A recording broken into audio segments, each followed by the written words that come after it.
Every morning when the alarm clock changed, he swung his legs out of bed and swapped his pajamas for a fresh pressed uniform.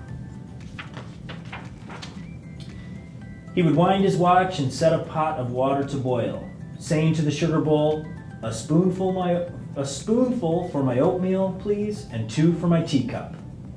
Belly full and ready for the workday, he'd amble out the door. Every day, Amos waited for the number 5 bus. Next stop, City Zoo, the bus driver would call. 6 a.m., right on time, he'd reply. Amos had a lot to do at the zoo, but he always made time to visit his good friends.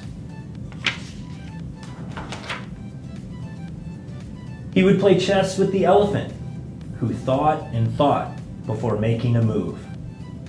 Run races with the tortoise, who never ever lost.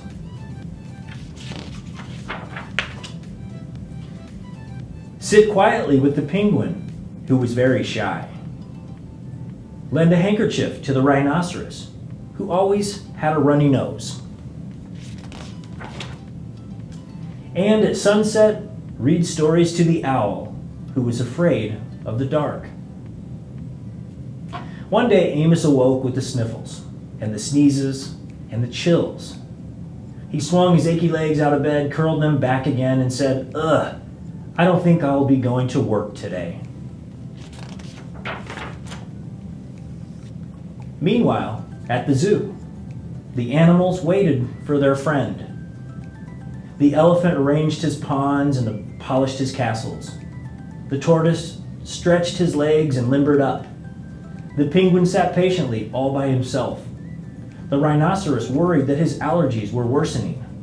The owl perched atop a tall stack of storybooks, scratched his head with concern. Where is Amos? The animals wondered.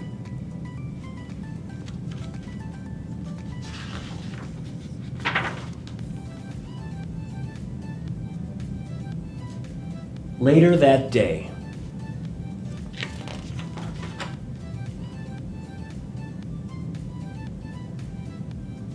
looks as if the animals are all lining up right here outside.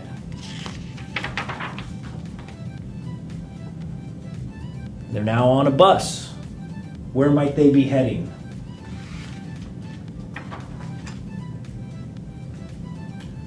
Hooray! My good friends are here. The elephant prepared a game of chess. Amos thought and thought before making a move. I'm too tired to run races today, said Amos to the tortoise. Let's play hide and seek instead. The tortoise hid inside his shell. Amos hid beneath the covers. Amos yawned. I could use a nap. The penguin sat quietly, keeping Amos's feet warm.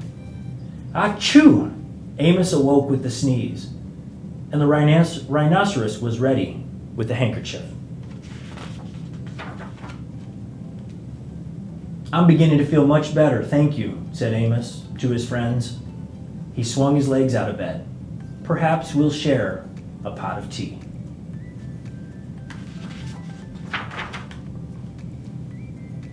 Amos wound his alarm clock. It's getting late, he said. After all, we have a morning bus to catch. So Amos said goodnight to the elephant, and goodnight to the tortoise, and goodnight to the penguin, and goodnight to the rhinoceros, and goodnight to the owl who, knowing that Amos was afraid of the dark, read a story aloud before turning out the light. The end. That was A Sick Day for Amos McGee, written by Philip C. Stead. Thanks for letting me read to you.